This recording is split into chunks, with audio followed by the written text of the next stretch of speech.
하나님이 주신 말씀은 신명기 19장 14절 말씀입니다. 내 하나님 여호와께서 내게 주어 얻게 하시는 땅 곧 내 기업된 소유의 땅에서 선인의 정한 내 이웃의 경계표를 이동하지 말지니라. 아멘. 오늘 본문은 크게 신명기는 우리 모세가 이스라엘 백성들을 향하여서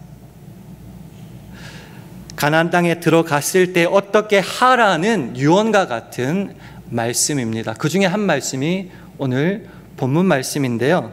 하나님의 주신 땅, 그 가나안 땅에 들어가면은 이웃의 경계표를 옮기지 말라, 그렇게 선언하고 있습니다.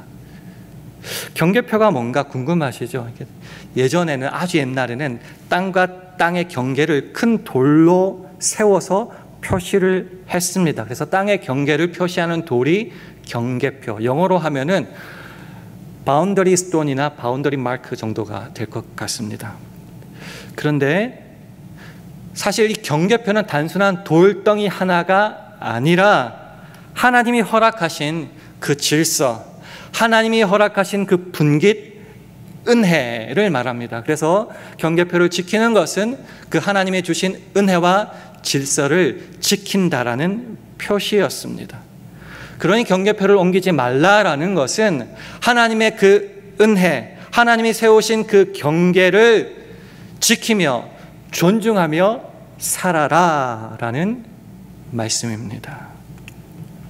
사실 구약 성경을 보면요, 이 모든 토지, 땅은 천지를 창조하신 하나님의 것이라 나옵니다. 레위기 25장 23절을 보면 토지는 다 내 것이라 라고 하나님이 선포하십니다.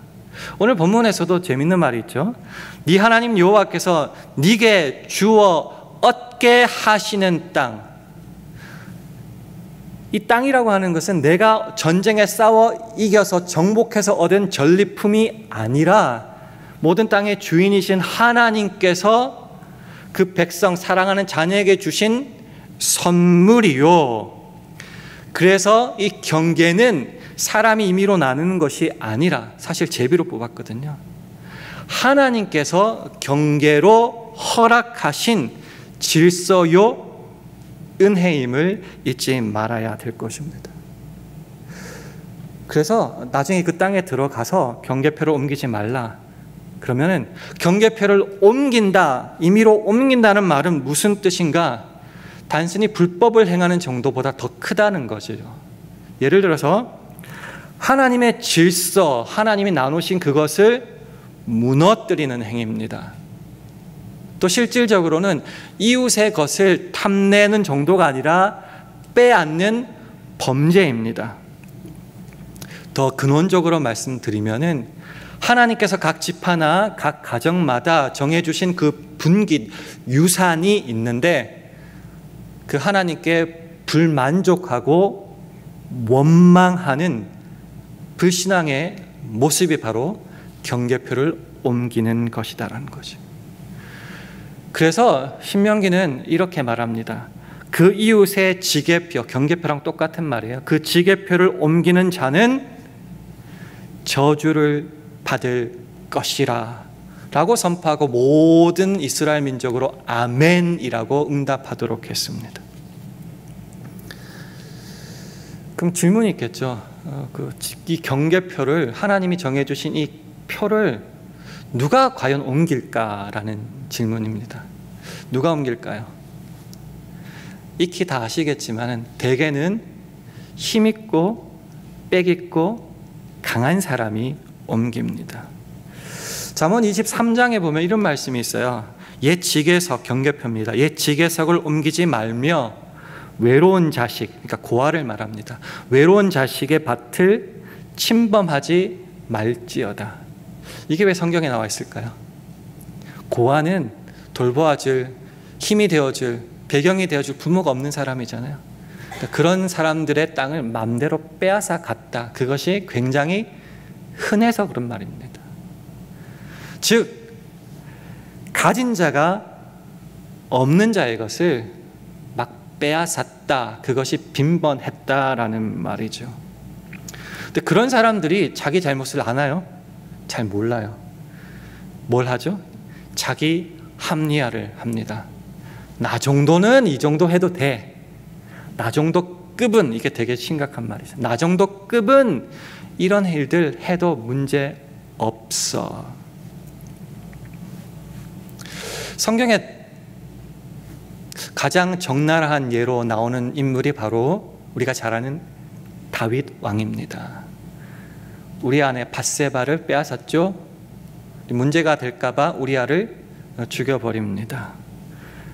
그리고 당연한 듯이 잘 살았단 말이죠.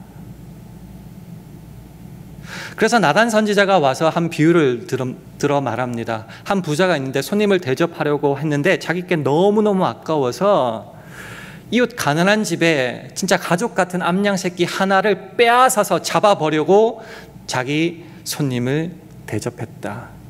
그 얘기를 들은 다윗이 노발대발하죠. 그런 놈 잡아 죽여야 된다. 그럴 때 나단이 한 말이 뭐죠? 그 사람이 바로 당신입니다. 그때 참회했죠. 무슨 말이죠? 그때까지는 몰랐다는 겁니다. 당연하다 생각했다는 겁니다. 왕이면은 이 정도는 가능하다라고 생각했기 때문입니다. 성경은 이 다윗의 범죄함의 이유를 이렇게 설명합니다. 사무엘하 12장 9절 상반절 화면을 보시면서 우리 함께 읽겠습니다. 시작. 그러한데 어찌하여 내가 여호와의 말씀을 업신여기고 나 보기에 악을 행하였느뇨. 이유는 딱 한 가지예요. 그 하나님의 말씀을 업신여겼다. 이게 무슨 말인지 쉽지 않죠? 우리가 흔히 사용하는 말로 하나님을 가볍게 생각했다라는 겁니다. 중히 여길 필요 없이 그저 지나가는 소리 정도로만 여겼다. 그렇게 하나님의 그 말씀을 가볍게 여기고 업신 여겼을 때 자연스럽게 나타나는 행동의 모습이 뭔가? 여호와 보시기에 악을 행하였다. 하나님을 가볍게 여기니 하나님보다 더 큰 탐욕이 그 마음을 가득 채웁니다. 그리고 탐욕에 사로잡혀 탐욕이 시키는 모든 일을 하게 됩니다. 그래서 거리낌 없이 죄를 저지르게 되었다라는 것이죠. 모든 것이 없고 부족하고 힘든 광야를 지나갈 때도 우리는 믿음을 지켜야 되고 하나님을 의지해야 되지만은 어쩌면 더 신경 써야 될 것이 풍요의 땅에 들어가는 그때에 하나님을 무겁게 여기고 그 말씀을 따라야 한다는 것입니다. 왕으로 모든 것을 가졌죠. 그럼에도 불구하고 만족하지 못하여 자기 손으로 그 이웃의 지게표, 경계표를 옮겨버렸다라는 것이죠. 함부로 내가 빼앗았다. 무슨 말이죠? 하나님이 주신 그 수많은 복들이 내 성에 차지 않습니다.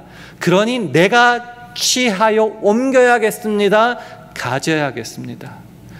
그럴 때 거침없이 하나님 보시기에 악을 행하였다. 내가 직접 그 이웃의 경계표를 옮기고야 말았다. 그렇게 되는 것입니다. 오늘날 우리에게 우리의 현재 생활에 주는 교훈은 뭘까요? 오늘날은 지게표라는 게 없죠. 다 인터넷으로 다 되어 있으니까요. 옮겨야 될 물리적인 그런 경계표는 없을지라도 우리 삶 속에 나타나는 수많은 경계들을 내 마음대로 옮기고 움직일 때 많은 것 같습니다. 예를 한번 들어볼까요? 이웃과의 관계에서의 어떤 경계표가 있습니까? 저는 크게 두 가지라고 생각해 봤는데요. 그 하나는 바로 소유죠, 소유. 내게 있고 그 사람의 것이 있잖아요. 근데 그것을 내 욕심으로 사기치는 거죠. 거짓말하는 거죠. 빼앗는 거죠. 그런 경우 우리 가운데 있습니까?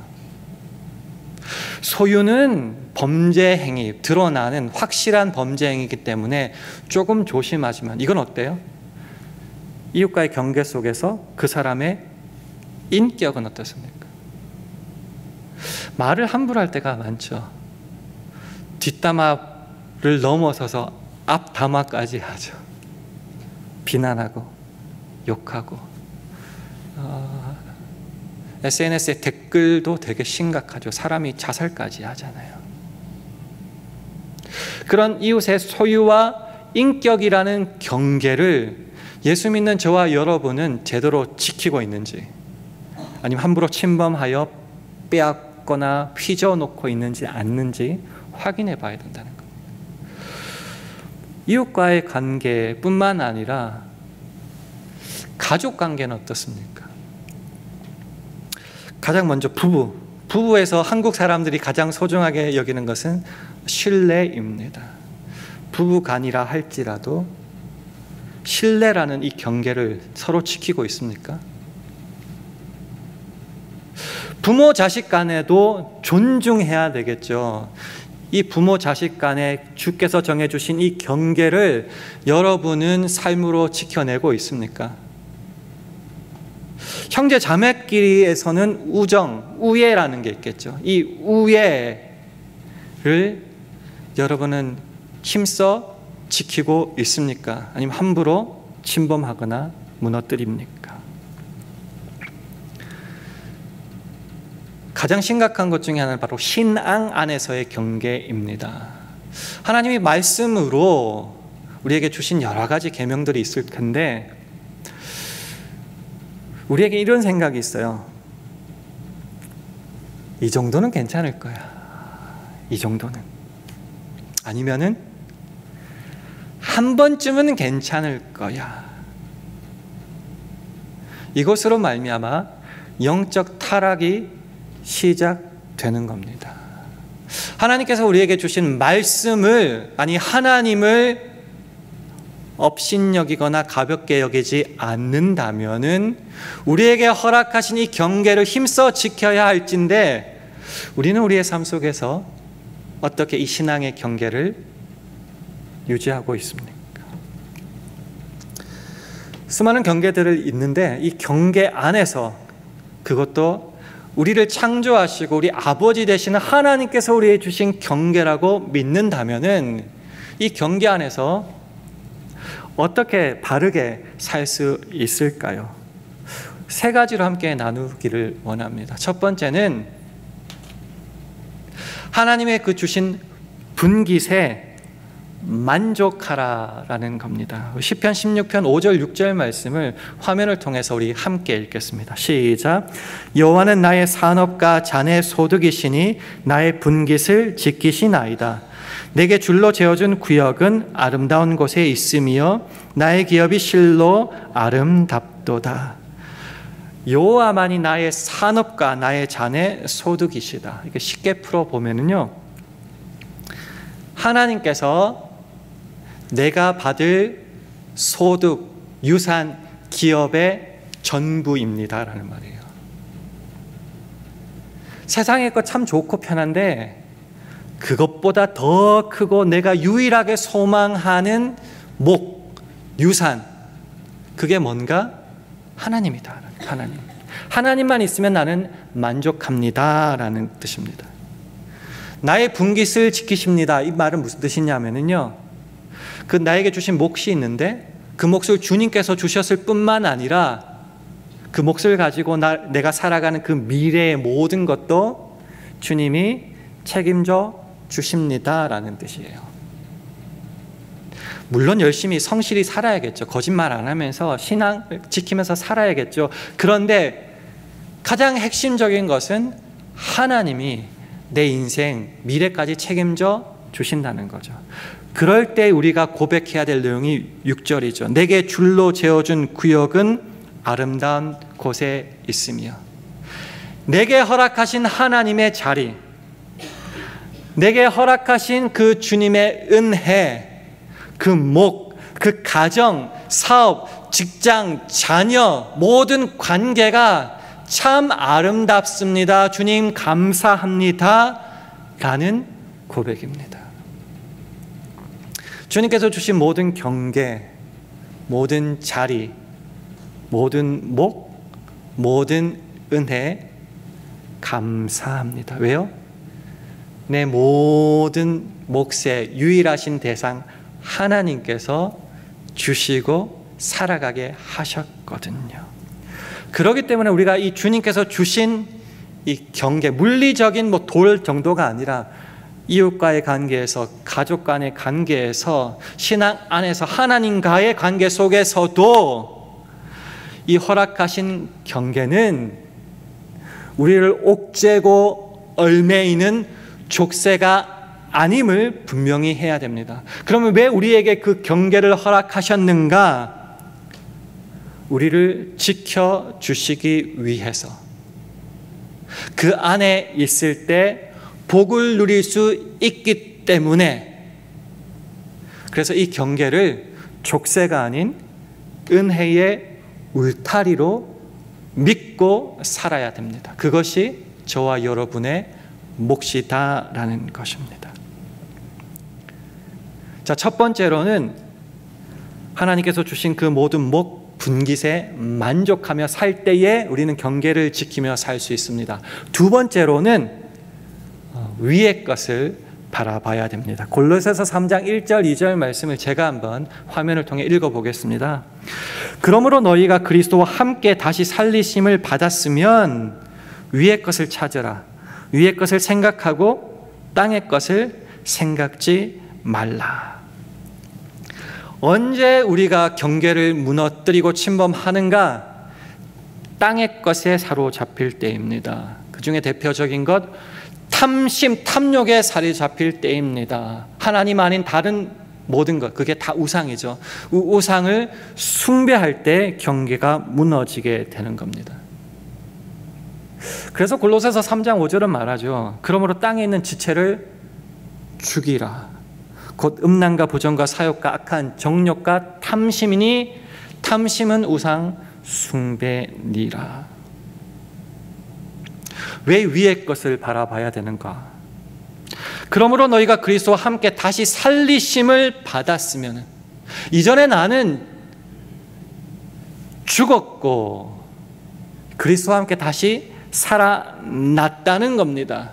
이제는 내가 사는 것이 아니라 내 안에 그리스도께서 사신 것이고요, 그 하나님의 아들을 믿는 믿음 안에서 사는 것이죠. 그럴 때에는 땅의 것을 죽이고 땅의 것을 바라보지 말고 저 위의 것, 하늘의 것, 신령한 것을 바라보며 찾으며 살아야 한다는 것입니다.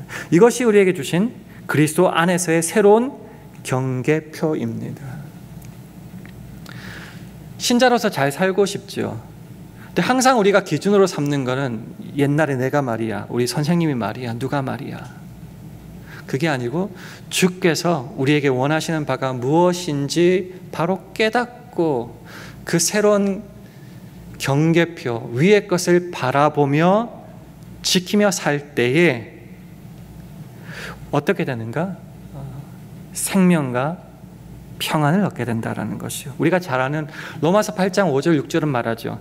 육신을 좇는 자는 땅의 것, 우상을 탐하는 그런 자죠. 육신을 좇는 자는 육신의 일을, 영을 좇는 자는 영의 일을 생각하나니, 당연한 겁니다. 그럴 때 어떻게 돼요?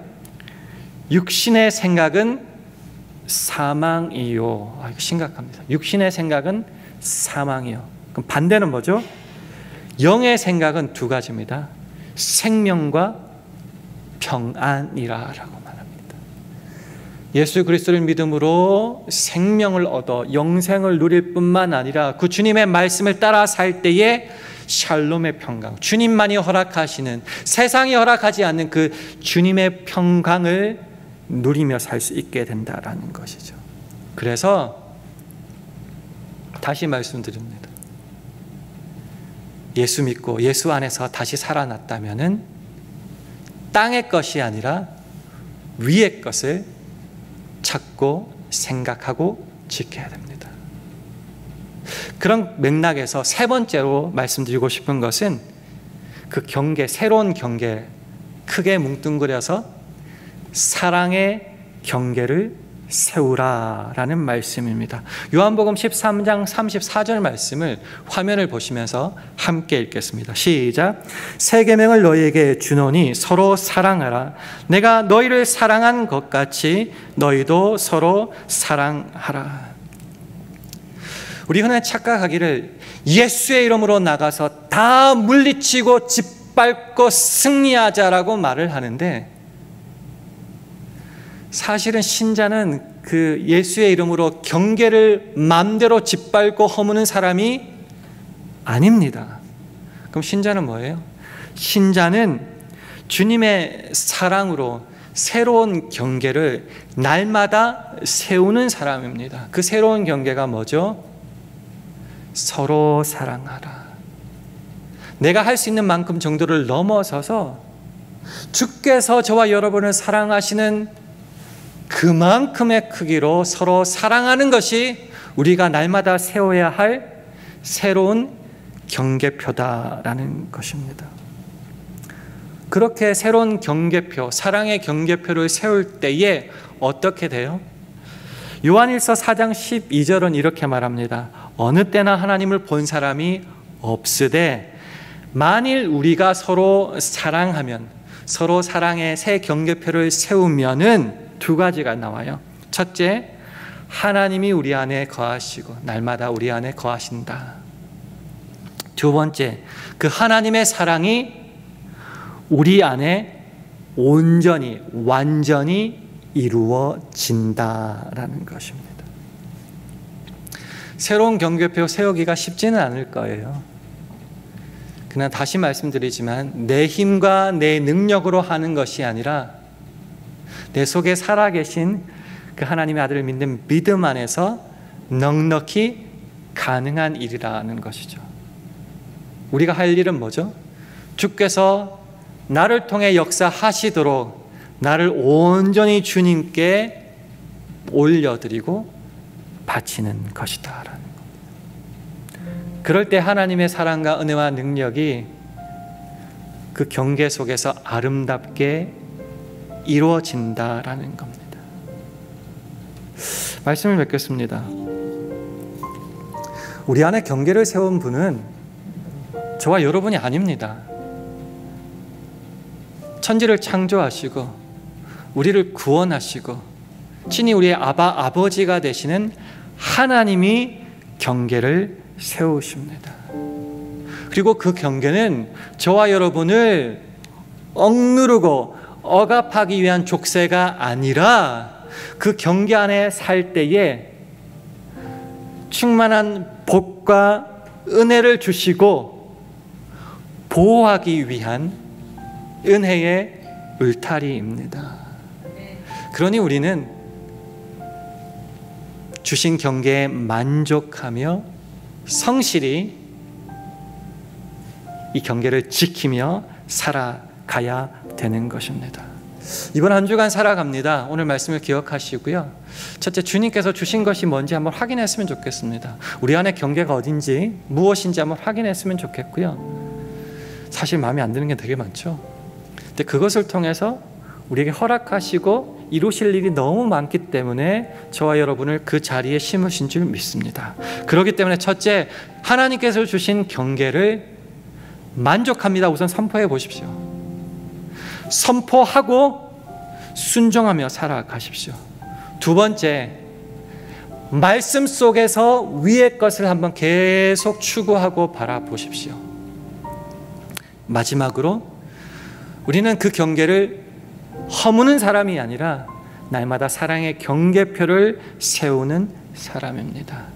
그럴 때에 그 하나님께서 주신 그 땅에서, 그 자리에서, 그곳에서 하나님의 충만한 복을 누리며 아름답게 살 수 있을 것입니다. 그렇게 살아가기를 결단하고 또 그렇게 살아감으로 하나님의 복을 받는 저와 여러분 되기를 주님의 이름으로 축원합니다. 오늘 말씀을 기억하고요. 예전에 한번 불렀던 찬송인데요. 예수가 보이네라는 찬송 함께 두 번 찬송하겠습니다.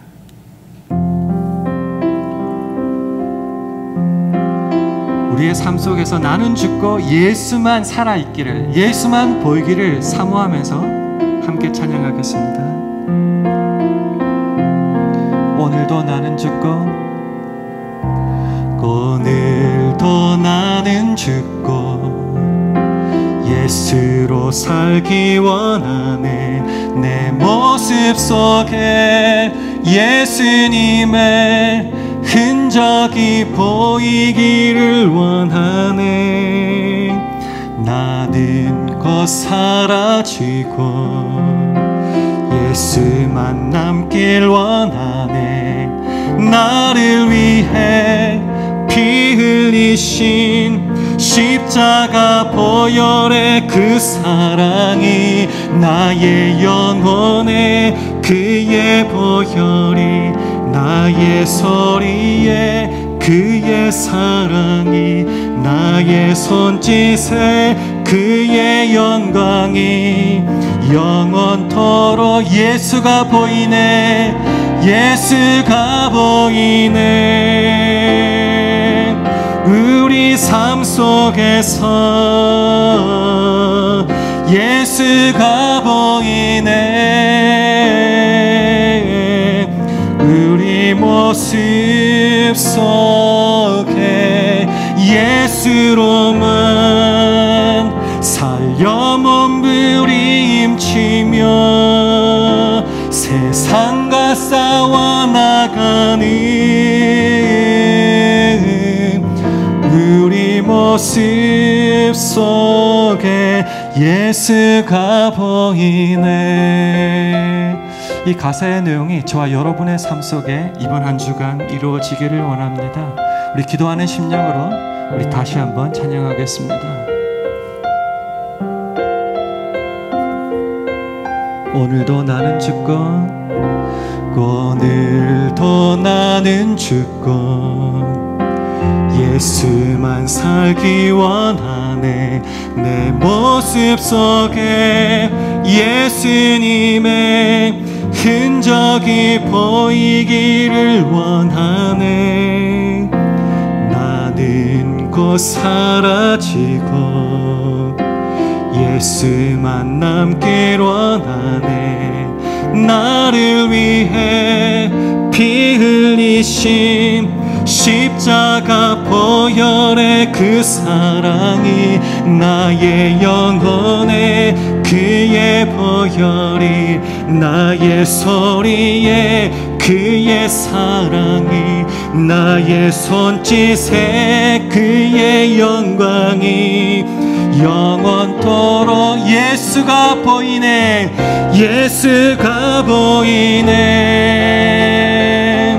우리 삶 속에서 예수가 보이네. 우리 모습 속에 예수로만 살려 몸부림치며 세상과 싸워나가는 우리 모습 속에 예수가 보이네. 이 가사의 내용이 저와 여러분의 삶 속에 이번 한 주간 이루어지기를 주님의 이름으로 축원합니다. 기도하겠습니다. 자비로운 하나님 아버지, 지난 한 주간도 우리에게 은혜 주심을 참으로 감사드립니다. 오늘 말씀을 기억하며 우리에게 주신 경계표를 힘써 지키게 하심으로 하나님께서 우리에게 주신 만복을 누릴 수 있는 우리 모두 이번 한 주간 되게 하여 주시옵소서. 감사드리며 예수님 이름으로 기도합니다. 아멘.